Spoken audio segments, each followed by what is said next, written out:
You get the mama talk. Does your mother talk very straight to you? Doesn't? This mommy talks very straight. This is your American mommy. The American mommy is very straight one. You will not have any problem knowing what I mean when I talk this morning. Okay? No need to guess with the American mommy. I'm very straight, very straightforward. You know where I'm coming. When I talk to you, if you ever make an appointment with me, if you're ever brave enough to step to the challenge to say, I want to have a lunch with you, Sister Willoughby, and bare my heart, I'm not so bad. I know it's scary.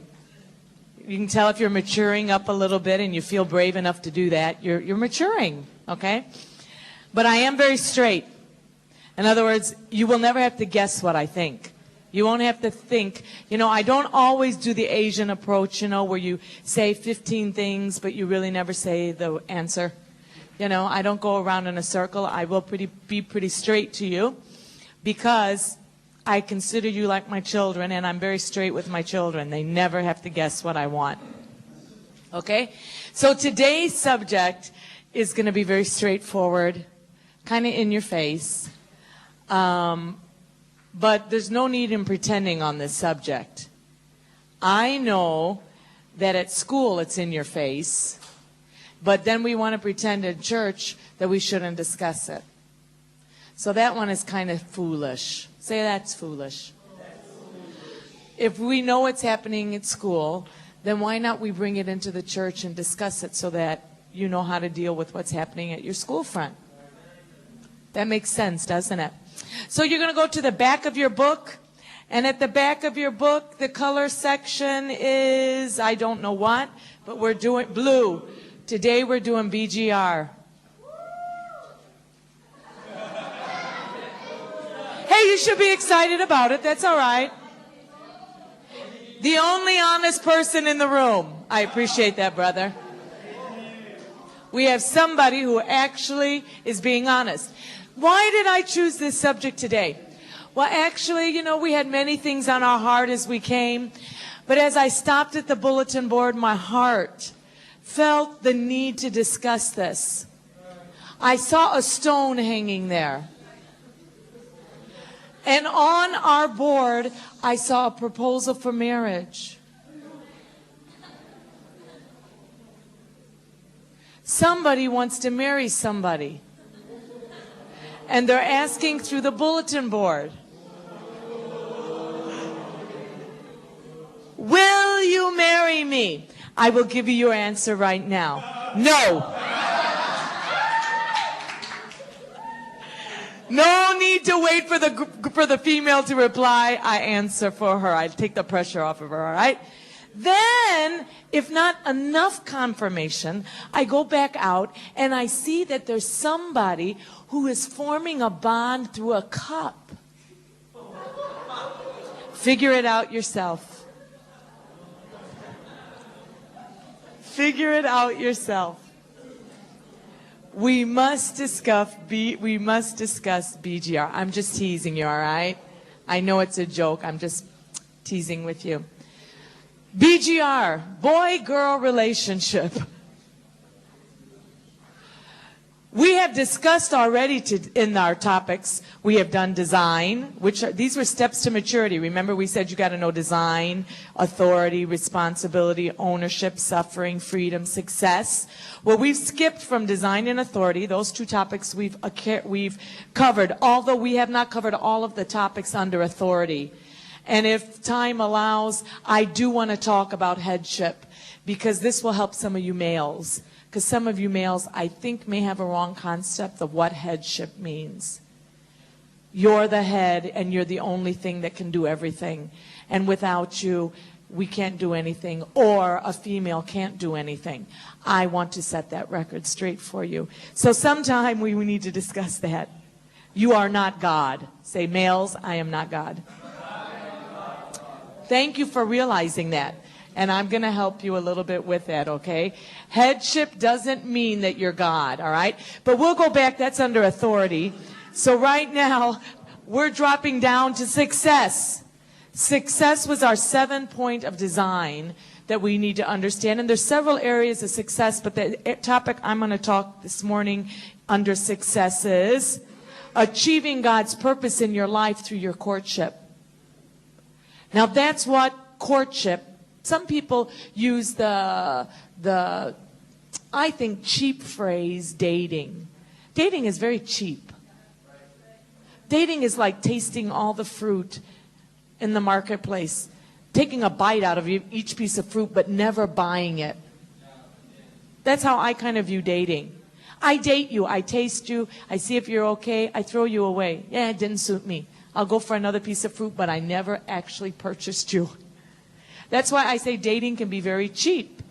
Because many people during the dating years, what the world says dating, you set habits that will follow through after you're married. It's established during your courtship years. That's why I want to take away the cheap title of dating, and I want us to look at it in God's viewpoint of how you're to find a lasting relationship, and we're going to say it's courtship. In other words, you don't go around tasting every fruit just because it looks appealing to your eye. Hey, this one smells pretty nice. Hey, it looks very good. That's the one I think I try. No, that's not how you base on who you go after. That's cheap. Say that's cheap.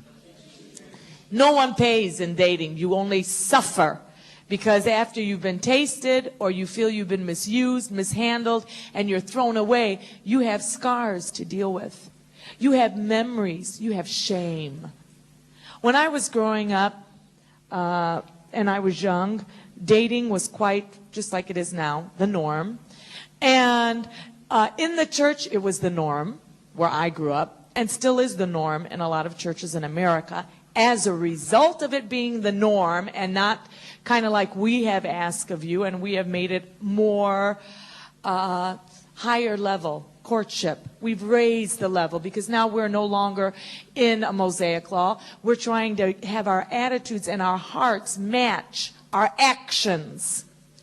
If we don't do that, this is what happens. We have gone back in America on this trip, and we have seen some of the effects of Christian dating in the church with apostolic youth. Those who have no standards, who have no regulations, who the pastors are not involved in it, it's kind of like a free-for-all. Have at it. Good luck. I hope you survive. That's exactly what is being said if we don't give you any instructions whatsoever. It's like, taste of the fruit.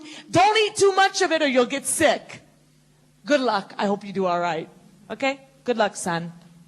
They don't even do that. It's just like you're just left to try to figure it out yourself.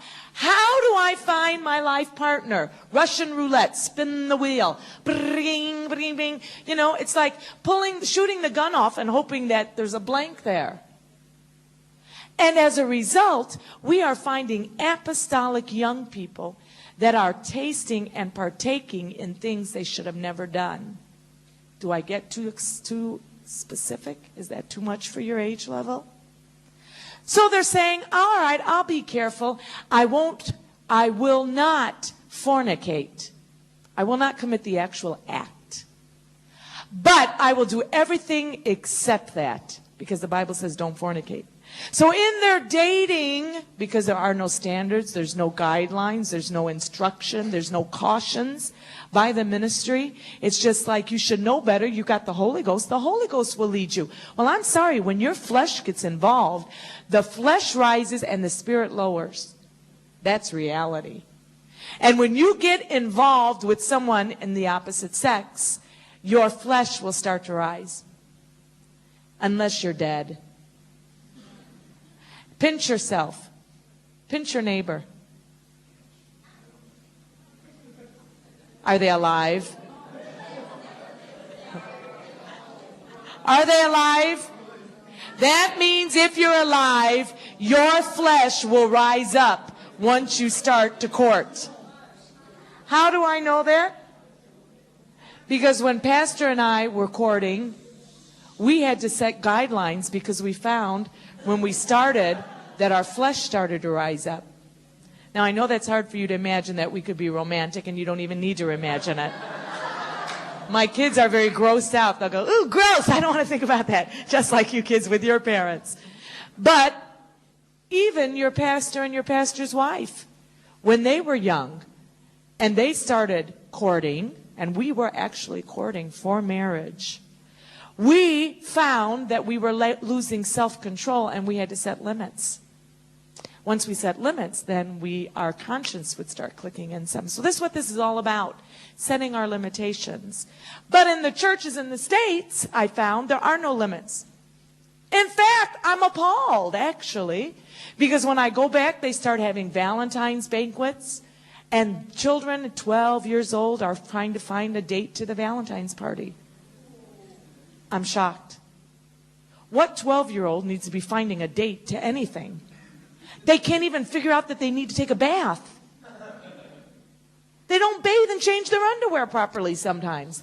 But this is cute. The parents are all involved. Let's get them a cute outfit. Oh, my son's going with your daughter. It's like they're reliving their fantasy world or something. And oh, isn't it cute? It's not cute. It's bizarre. You're starting some urges in a 12-year-old that hopefully we can escape until they're 14, 15, and puberty kicks in and they're out of control already. And I'm thinking, you're doing what? So when we're in America and it's the Valentine's banquet and they ask Megan and Barrick if they're going, I say, what are you going to do? Megan and Barrick say, we take each other, La, because they know that I don't want them doing anybody. Even as old as they are, I'm not interested in them taking someone to a Valentine's banquet. Take your brother. Take your sister. Okay. Because everybody else is with somebody. Why do I want to encourage those type of behaviors before they're ready to make a commitment to somebody? You cannot, and the reason you cannot is because I'm going to explain to you exactly what the definitions in the Bible are that you can and cannot do during your courting times. So if you can't do it during your courting times, can you do it before your courting time? Of course not. You can only control these types of attitudes when it is the time to begin in that stage of your life. And you're not ready to begin that stage of your life until you do a bunch of other things that we're going to discuss. So what has happened in the churches is they start them at 12, Valentine's banquet, so cute, taking pictures even. The boy, the girl at the Valentine at 12 years old, the photographer there. And it's a big thing every year. Who's taking me to the banquet? 12-year-old. Is this true? 13-year-old. Same idea. Let's get an idea. Why? Let's get another idea. Let's get a banquet where we learn about the fruits of the Spirit and don't take the opposite sex. Wouldn't that be beneficial? No, let's do something stupid, and I'm going to use the word stupid because it really is. It serves no purpose in you having a 12-year-old, a 13-year-old, a 14-year-old, a 15-year-old, a 16-year-old, a 17-year-old, an 18-year-old, a 19-year-old, a 20-year-old. Wow, you're appalled, huh? No, I'm not. It serves no purpose. You're not ready to get married yet. Why would I want you spending all your energy trying to find somebody that you could take to a banquet? Who cares? Let me ask you this. Are you reading your Bible? Oh, well, we're not going to have a Bible reader banquet. So boring. None of them want to come. Well, you got real problems then. Because that's not a mature way of thinking. They're all immature, and they shouldn't be going to a banquet in the first place. We need to develop their maturity. We're getting the horse before the cart. And it ain't going to go nowhere. You got to put the horse first, put the cart behind it, then it can move. What's happening to these young people? Now they're getting into 16, 17, 18. Their hormones are totally out of control. They've been fed this. Yeah, it's all right. Look for somebody. Look for somebody. Let those emotions go. Give in to those emotions. Feed those emotions. Let them grow into a big monster. And the monster is raging. And then they start dating because the parents say, no harm. They're 16. They can drive a car. So in America, you get a car at 16, and the boy drives the car to the house, and he picks the girl up. Warning! I'm like wanting to scream out, warning! You are asking for a scenario of something that is going to get out of control in the flesh. The girl gets in the car. They go out and they shop for a while. The shopping center closes. Where to go now? Let's go to the park. To the park. Oh, it's so beautiful. Look at the stars. Look at the lovely bench. Shall we sit and look at the stars? Yes. We look at the stars together. So far away. I get closer. Ba-boom, ba-boom, ba-boom, ba-boom, ba-boom, ba-boom. The boy is thinking, do I put my hand around her or not? Wow, this is such a big thing. It's like slow motion.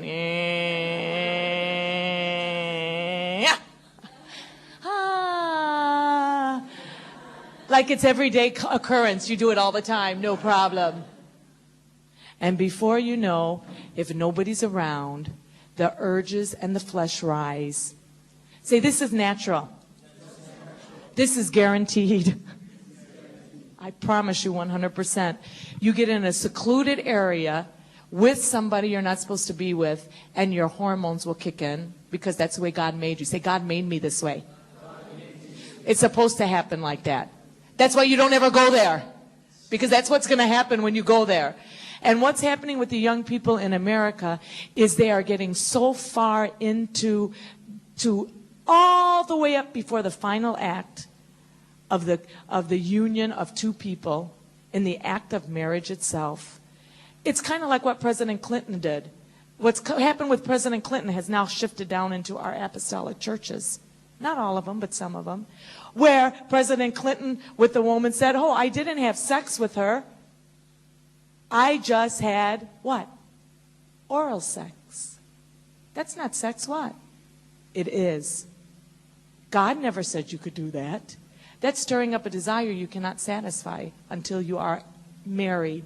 So in the churches, they're saying, I never had sex. I never fornicated. No, but you do everything right up to the very act. And to God, you might as well have done the act. But please don't say that I want you to do the act. Because we know the act thereof is that you will have another little one of you walking around. And that would be a shame for the new life that is brought into this world. Because you're not ready to be a parent. And that poor thing sure doesn't deserve you as a parent. Poor thing. Like a, you know, life of disaster. You're not ready for that. So how did they get to there? No limitations. No standards. No cautions from the ministry. Some people think we're bizarre. When I tell them when we go home, in our church, we ask them not to start courting till they're 21. And everybody goes, what? You're kidding me. And they look at Mary and they go, Megan, they go, you don't date? And she goes, no. And they look at Barrick, you're not dating? No. You mean they don't do anything till they're 21? I said, yeah. Why? I said, because we're trying to keep them from falling into the lust of the flesh. Oh. We say, it works. Say it works. The only people we've had problems with are people who will not do what I'm asking you to do right now. The ones who do not do what I ask to do, they fall into the lust of the flesh. I can write it down. I could document the evidence. Everybody I've asked to do what we're asking you to do have stayed fairly clean and not got immorally involved. But those who say, no need, I have a right, I'm going to go ahead and do what I want, they fall into the lust of the flesh, and it does affect your future marriage. And we're going to be looking at some of those diagrams to show you how it affects. So, let's put up the first one. The other one before that. I want to read the BGR. BGR. Your future will be shaped by what you do during your courtship years. Say, are you really sure, Sister Barb, that what I do now will affect what happens in my marriage? 100% sure. Because everything you do now will come back and haunt you. In fact, can you imagine if you became a preacher and God used you to evangelize and start churches, and you had dated half the girls in our church and you had defrauded half of them, which means you stir up desires that you can never satisfy, and you get up behind the pulpit to tell about Jesus' love, and they're looking at you and all they can remember is how you touched them and things you did to them? It can affect your future. I remember I dated one guy in my, there was only one guy I dated the whole time that I was in my younger years, and that's when I determined I would not date anymore. He was a Christian. All the other guys that had asked me to date, my boss at work liked me, and he was quite a catch. His father owned quite a few businesses. He was very successful. The guy was on the ball. And he asked me, Barb, do you date anybody that's not of your faith? I worked at a Christian company that made the Living Bible. Do you date anybody who's not an apostolic? I said, no, I don't. He said, okay, I won't ask you then. I said, yeah, no need to ask, because the answer, I wouldn't do it. You have to be of my faith and believe like I believe. We were good friends. He would have been a phenomenal catch socially, financially.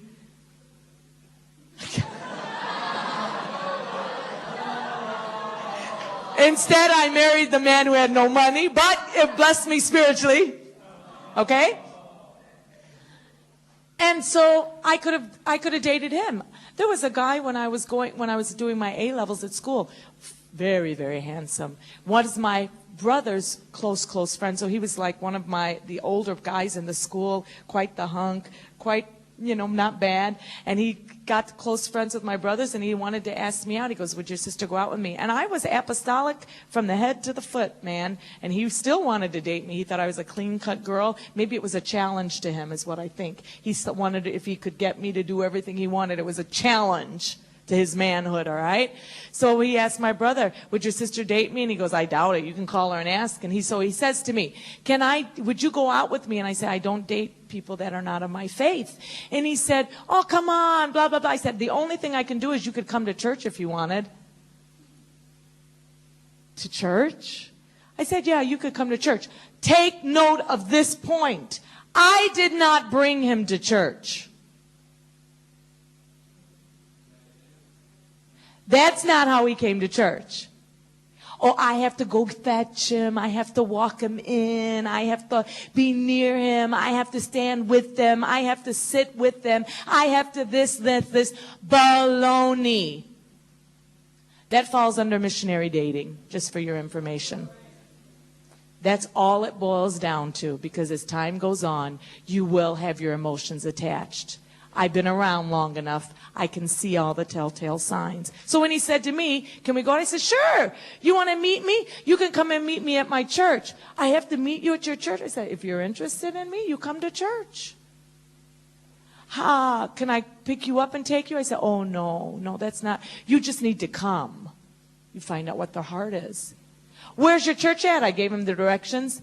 Never showed up. Next day, bring.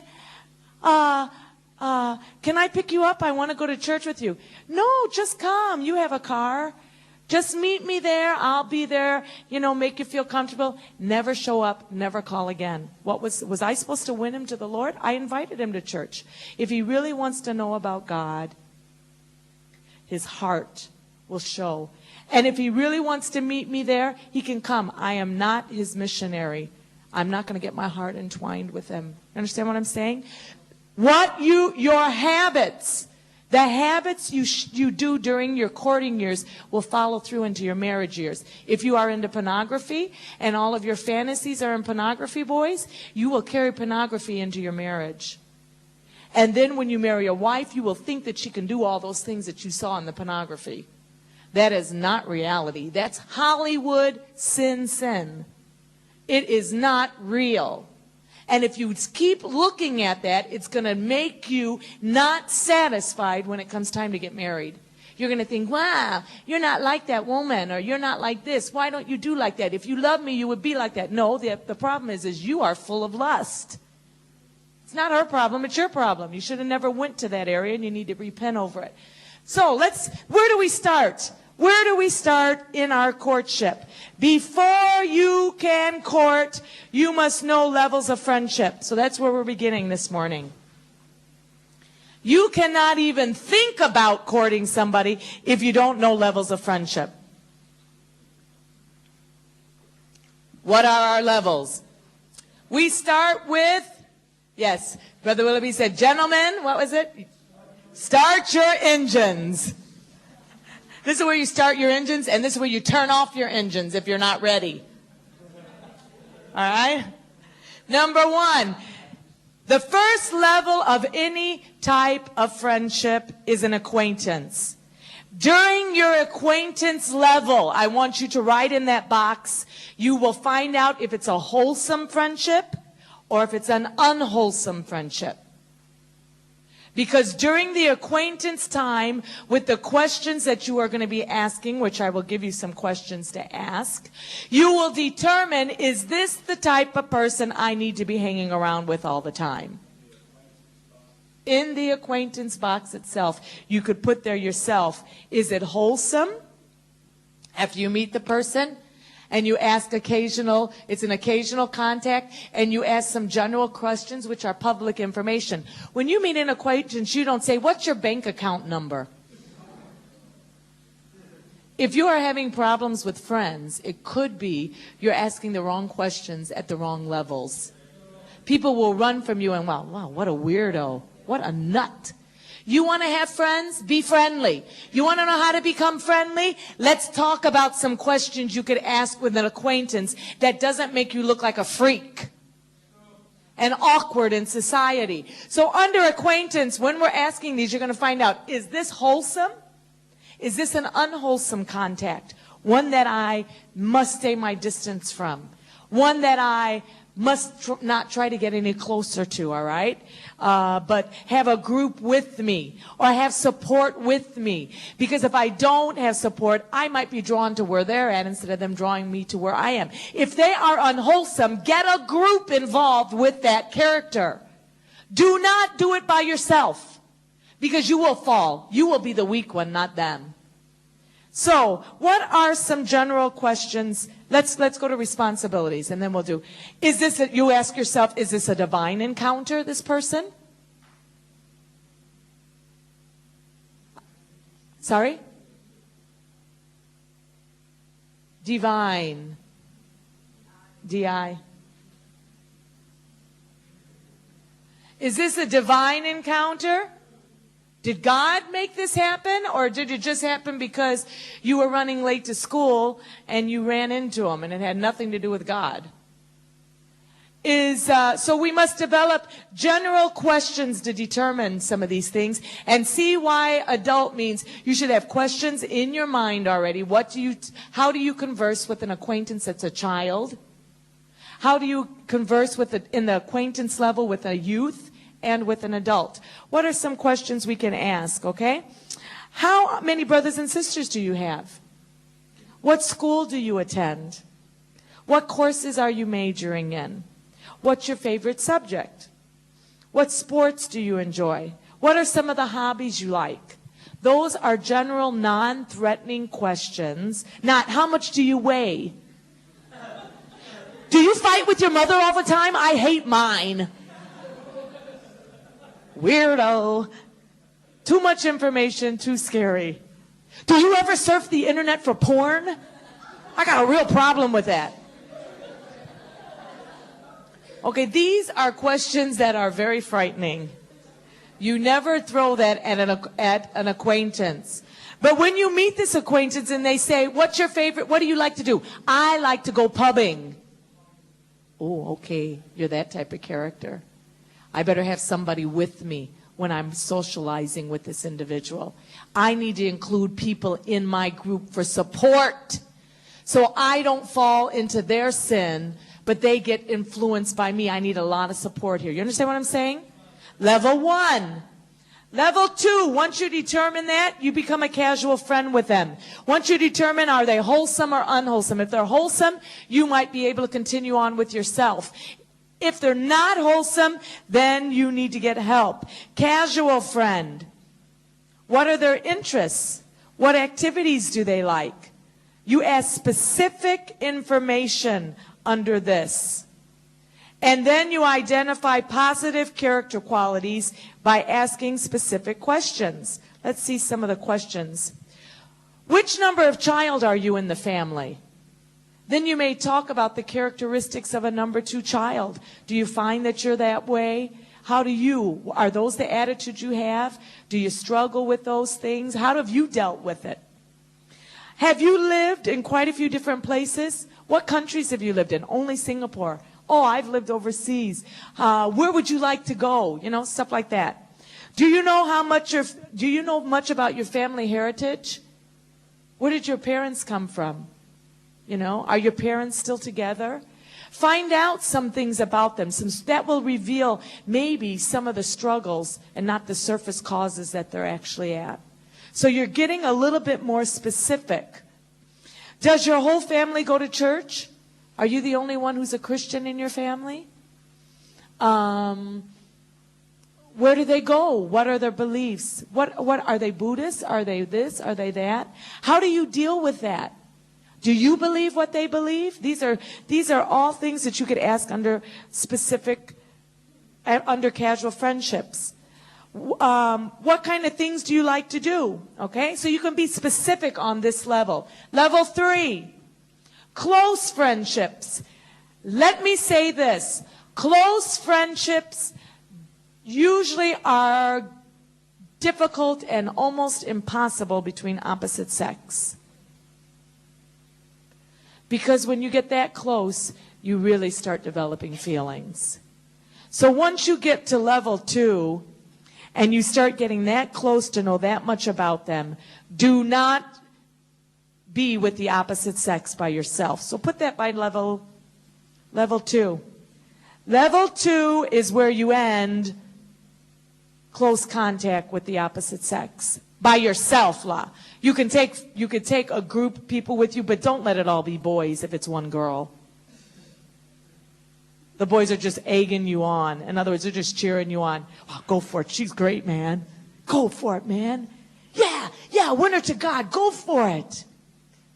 You're just helping fire them down a road of destruction. So when you're getting to the level of casual friendship, you should be interspersing the opposite sex in with your casual friendship. Oh, but they might get scared. They might get chased off. They say they're this, they say they're that. Hey, maybe they're revealing some things in their heart that you're not able to decipher because you can't really understand the opposite sex that well. The females can pick out things in females that a male can't. And a male can see things in males that a female can't. That's the way God made us. So at casual friendship, we start bringing in support from the opposite sex to win this person to the Lord. And we start transferring them over and building the friendships with the other gender, because otherwise we're going to get to a close friendship. And in a close friendship, they're already talking about their life goals. And you can't do that with the opposite sex without getting your heart entwined. And you shouldn't be actually talking about all those things unless you're in a group of male and females and nobody is tied to the other person. But on a one-on-one, your heart will get tied. And you talk about common life goals. Oh, I want to evangelize and I want to go to Sri Lanka. Wow, so do I. I wonder if this is my life partner. We both want to go to Sri Lanka. Ooh, I'm feeling something now. Ooh, it's the Holy Ghost. No, it's your flesh. It's your hormones. You're just being a male or a female who is still not married. And that's why you cannot be alone with the opposite sex to talk about common life goals. You can do it in a group. Hey, what do you want to do for God? But you and her just looking at each other, what do you want to do for God? Oh, I want to preach the gospel. So do I. Can we preach together? Let's go to the park and win somebody right now. Say, oh, Sister Barbara, it doesn't happen that way. Yeah, there's a few other things that happen in the process, but the end result is there, okay? I'm not that archaic, okay? So you talk about, you get involved in projects. That's group work. Say group work. Your project is just not you and her, you know, discovering how to break China apart for evangelism. No, a group project is where there are males and females, not one. How convenient. You think we're stupid or what? Oh, there was 2 of us and 2 of them, a group. Yeah, how convenient. Did you think of that one on your own? Not very intelligent. Can't you come a little higher if you're going to try to deceive us? A group should be more than 2 boys and 2 girls that just happen to both like each other. It's suiting your purpose again. All right? A group project, you get involved in a project and you find their character. Do they follow through with their projects? Does that drive you nuts because they don't? It would drive me wacky. Can they follow through with what they say? You find that out when you're in a group project. You work together as a team for youth camp, and you're all on the same committee, and maybe you have a natural desire, which I don't fault you for that. God put that in you, and you think you might like somebody. Quite natural. These things happen.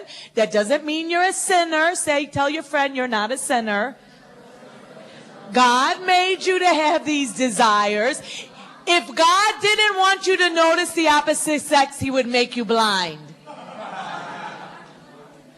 Okay? So it's okay that you notice them. The problem is, what do you do after you notice them? Do you go after them? Do you pursue it? It's according to what stage you are in your life. If you're not at the stage that's ready to court, then no, you observe. Say observe. You watch them in group activities. You see if they have the character qualities you want. Well, I already know. I was with them for 2 weeks, and they have everything. It's amazing, Sister Barb. They have exactly everything I wanted. I think I'm ready.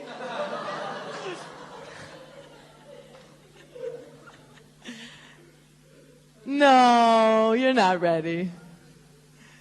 Just come and ask us. We'll let you know if you're ready. We're good about that, all right? Don't get offended, all right? But we're a little older than you. I think I know a little bit more than you.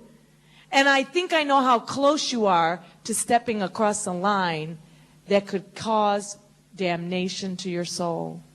So I'm not being mean to you. I'm actually saving you. Can you accept that? Can you accept that I could actually be trying to save your ministry and save your future? So we get in a group and we learn about the other person. It's okay to think somebody's cute, but let me just tell you this, that is very surface. So does that mean I have to marry somebody ugly and when I wake up every morning go, oh, you're so ugly, but oh man, you got great qualities.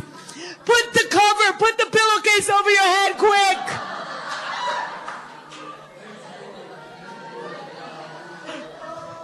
No, I'm not asking for that. And God's not going to do that to you. Okay? But if you are basing it on looks, with the majority of the time you are at this age, that means you're too young to pursue yet. Because you still have some more development to do. We all go through this process, and you're going to pick the wrong one. That's all it means. You're going to pick the wrong one. Not that they're wrong and they're a terrible person. It's because that's not the one God chose for you. We want the exact one that fits you like a glove. It just goes over your hand, and the two of you become one. That's what we're looking for. So number 4. You have an intimate friendship. Put courtship under there. Intimate is for courtship. It is not for anything else. And this level, you talk and help each other with your character development. While you're courting, you're getting to know each other. And you find a lot of stuff you just don't like. And you decide, can I put up with this? Because this is forever and ever and ever. It's a long time. Say it's a long time. That's exactly, but a lot longer than that. So you determine during this level of friendship if their character is character you can put up with for the rest of your life. And are there any blind spots you can help them with? And will they let you help them with their blind spots? Or do they become the man? I am the head. You are under me. Ugh. I have my club. I man. You woman, go cave now.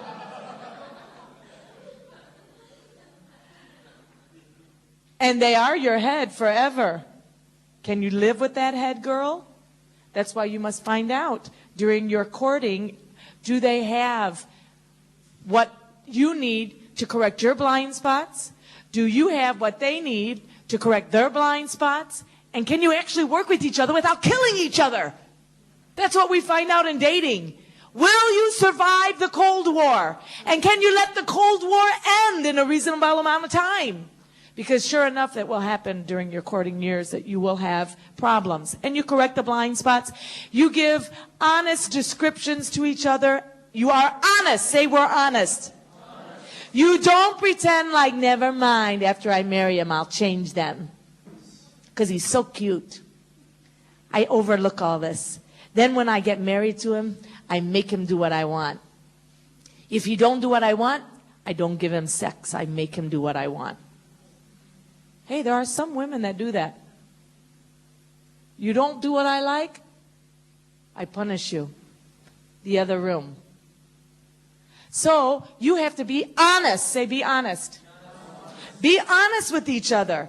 And you have to direct each other and be honest and tell each other exactly what you wanted.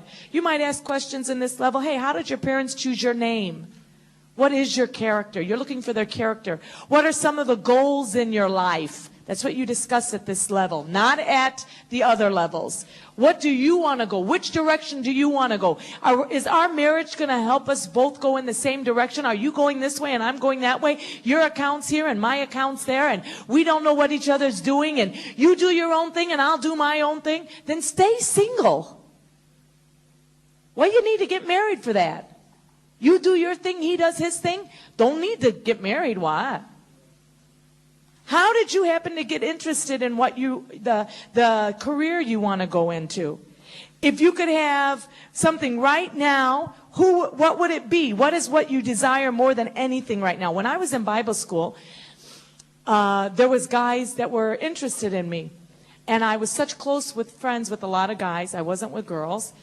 And as we became close friends, as our level of friendship, we'd get to a certain point, and then they would say to me, what do you want to do with your life, Barb? And I say, I'm going overseas. The whole school knew I was going to be overseas, right? I think pretty much. It was like, Barb, overseas. And so one of the guys that I was good friends with, and we started to get close, and our friendship was pretty well maxed to the level it could be, and it had to go one way or the other. He said to me, Barb, are you going to be... I know what happened is I spoke in morning devotion.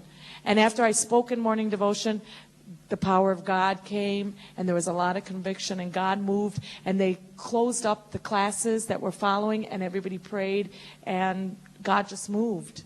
And so the next day, the guy came up to me, and he wanted to talk to me, and he took me into the church auditorium, and I didn't know exactly where he was going, and he said, you know, Barb, he said, I could never date you, court you. And I said, I didn't even know we were thinking about courting. And I go, really? I said, can I ask why? You know, what is it about me that would not be, a courting type of person? He said, because, he said, after you spoke, he said, I realized we would always be in competition. I said, competition? He said, yeah, you would be speaking, I would be speaking. You know, I would always feel like I have to do better than you. And I said, oh, you're right. We could never court because I don't have that philosophy. I don't think winning the loss is a competition. I personally think that a woman has a ministry just like a man. That God doesn't exclude genders. And if you think it's competition, you're not the type of person I could ever court.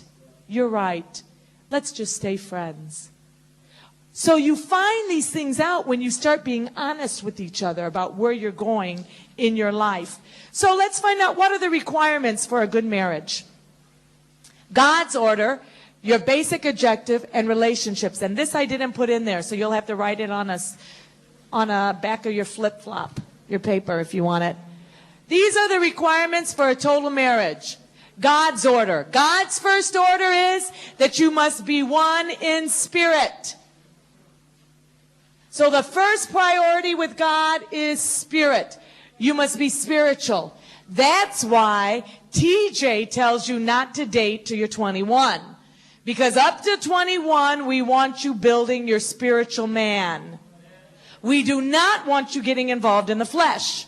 Because the flesh one is absolutely going to happen, 100% guarantee. So to help you not have this happen, because your hormones are at your maximum high now, we just say, don't do that right now for your own safety. Work on the spiritual man. And that's what God kind of likes too. So you are pleasing God when you're doing this. And what are your objectives when you're working on the spiritual? Is that you're trying to come together as one spirit. That is why you court. When it's time for you to court, when you have reached some of the goals that we're going to be setting, then it's time to work on the spirit of finding somebody who will be one with you in spirit. Okay? Now, during all these years up to that, you have a whole host of people in the church to observe and to see if they fall into the category of somebody who could be one with you in spirit. That's what you're doing now. Now you're looking for people who could possibly, when you get old enough, be someone who become one in spirit with you. Are you with me? Okay? What do? It's during this time that you court. And during your courting years, you ask the appropriate questions and you find out, are the two of you going the same direction? Are you both having the same desires? Are you both going to accomplish the same things for God? Are you both going to come together, or are you going to go apart after you get married? Because you have a desire for God and they have a desire for ping pong. I'm going to be the best ping pong player there's ever been. I want to win the lost. Well, then go to church by yourself. And unfortunately, we have seen even TJ people who have chosen the wrong life partner. And as a result, one goes one way and one comes alone. Why did that happen? Because somewhere down the line, they started looking for somebody who was not of the same spiritual level they were at. Someone compromised because they got too intimate and too close. They allowed their level of friendship to progress to a place where they never set a limit. That's why we're setting limits. And when you do that, you will end up being married to the wrong person and going the wrong direction. You got it? Level 2 of God's order. After you do the spirit, then you get your soul together. First, you make sure you've looked through the youth group up to your 21 and you find somebody who you think you could court. Now you go to the next level. That your intellect and your volitional and your emotional. Yeah, that's what I'm getting ready to look at. I would say vocational is what I would use instead of volitional, and that's what was on my chart when I put it in here. But I would say your soul. What would you say, Steve, is volitional? I didn't look that word up. He'll look it up for us right now. Thank you very much. So these are the areas in your soul that God wants you to connect together with while you're courting somebody. So what does it mean? You have a mental and an emotional oneness. Okay? This happens next after you know you are both on the same track spiritually. If you're not on the same track spiritually, you never court them. How do you know they're not on the same page spiritually? You're supposed to have been observing them. Do they even attend our church? Do they even believe the apostolic message? That one is a no-brainer. If they don't, you don't court them. And what is courting? That means you're with them all the time, getting so close to them. That is a form of courting. All right? And what happens naturally? After you find out you have a mental and emotional oneness, you get engaged. That's the natural progression. Then comes stage 3. Stage 3 is you become one in body. That is after marriage. Please write that on your chart in case you don't realize that. I don't want anybody to be confused about that point. After marriage, you get physical. What is physical? Put touching. In case you don't know what physical is. That doesn't mean you go out and play badminton together. That's not the physical I'm talking about. You mean, Sister Willoughby, we can't play badminton? That's physical activity. No, that's not what I'm talking about. What does it mean, Pastor? Volitional. It means choice, desire, preference, option. So it's like, do you like... I remember Sister Barbara and I going to a shopping mall with a group, and we discovered that we liked the same type of furniture. She always wanted a Chinese hand-knotted rug, and I was... This is when we was in Bible school, and that was something that I had always liked. So you start noticing we have the same preferences. We have the same likes. Now, opposites attract, so there's some areas of your life you're going to be totally different. But there has to be some areas where your soul, your decisions, your preferences, your desires, your options, that you find out, hey, we're really compatible. We like a lot of the same things. So write that by volitional. We learned a new word today. Isn't that awesome? Okay? So, physical. We touch each other. We kiss. And there are different types of kisses. There's just the, I love you, mommy, peck on the cheek. But unfortunately, that's not the type of kisses you usually give to each other. It's not the greet your brother in a holy kiss one. This one is a kiss that goes on and on and on. Pastor wants to demonstrate. He always wants to demonstrate. No. So, you get physical. Physical union is your basic objective when you get married. Let me say this, and I must say this now, and I'm going to say it on the stairs.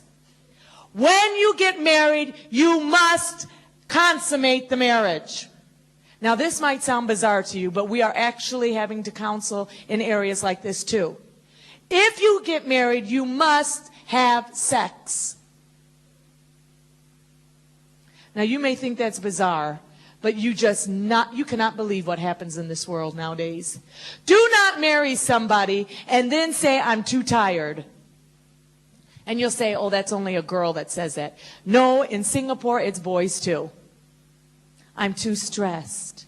I'm too this. I'm too that. If you're not going to consummate, then you do not get married. If you have a physical deformity, you should not marry somebody and then surprise them when you get into the wedding room. Oh, surprise. I can't. You might think that's bizarre, but this has happened. And it's not fair. It's not fair to your wedding partner. That doesn't mean I expect you to be, swimsuit issue material. No. I don't expect you to be Mr. Physical and Miss, whatever. You have to be able to actually fulfill the marriage obligation if you're going to get married. Okay? Fair enough, isn't it? It's not fair to people. So, let's go to the next one. This is a chart that I gave you, and it looks like this.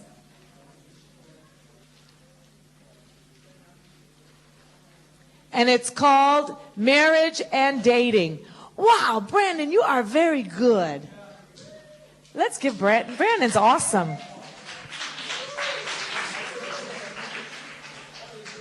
Very follow through. Notice that characteristic, girls. Very follow through. Can depend on him. Not bad, not bad, not bad. Do you like PowerPoint? Do you like computer? Must realize this one, all right? Conflicts in marriage caused by defrauding. Now, I told you that the things you do, the standards you set during your dating years will affect your marriage. It really does. Here we have a guy who has no control when he's dating. It's like after the second date, he's got monkey hands. I can't control myself, all right? Steve is like, oh my God, my wife. This is why I told you I'm very straight. He's like, God help us. And here you have a girl. This is how it usually is. This is the norm. However, there are some girls who do have a certain type of illness or whatever that they are like a guy. I don't know if you'd say illness, but they have a tendency that they also cannot get enough, like a guy with monkey hands, okay? So, but usually this is a norm, okay? You have a guy who has no self-control in his physical affection. And you have a girl who has a more delicate conscience. So she's with the guy. She doesn't know how to say N-O. And, she wants him to like her, but really she's got a conscience and she doesn't really feel she should be doing this. But, it's like, I don't want to lose him. And, it kind of feels good. And as I'm going on, all right, I just lower my standard. And they start doing things physically that they should not do. What happens after you get married? These two people end up getting married. They actually got very involved sexually, and then they get married. When they get married, he is still demanding Mr. Hands Magoo. I want it now. And I want a lot. And so he's very insensitive to her needs because he was insensitive to her needs during dating. During dating, he never even wondered if he was affecting her conscience, if he was making her compromise issues in her life that were very dear to us. He couldn't care less because he's Mr. Hands. And all he wants is what makes his hands feel good. So when he gets married, he's never learned self-control. He's never learned to be sensitive to her. So he's insensitive and he expects responses no matter what. They had a big fight. I don't care. Go to the cave now. I'm insensitive. And so she says she has guilt all from the years of everything they did. And she said, wow, I married him and he just married me because of sex and because of my body. And I wonder if he ever even really loved me. Because he never even acted like he cared. He never even asked me what I thought. It's just always give, give, give. Well, what happens? He reacts to her coolness because she's constantly wondering if he loved her or if it was just he wanted sex. So he reacts to her coolness and he makes more demands. You're my wife. I married you and this is what I married you for. Lay down now. And she goes, wow, that confirms he's just a sex animal. And he really doesn't love me. If I'm embarrassing you, so sorry, this is really life, okay? And she says, okay, I better do something. I'll just prove I love her. I'll buy her a gift. Here, go to the cave. And she goes, wow, He doesn't really care that much for me. All he cares about is buying me a gift. You think a gift is enough? You really don't care for me. I accept your gift, but really you don't even understand who I am. And so then he says, forget it. I tried gifts. That's not good enough. He never learned how to really communicate or develop a relationship. I'll just concentrate on my work. And she goes, fine, concentrate on your work. I'll concentrate on the television because there's real love on the television. He really loves her. Look at how he does her. If I only lived there. If I only had someone like that. She concentrates on television, TV, children, and her work, and the marriage never achieves the level that God wanted. That's what happens if you don't make a standard before you court. Let's go to how we develop our standards. Prerequisites for a successful courtship. So if we have to set some limitations, let's begin. Your paper looks like this.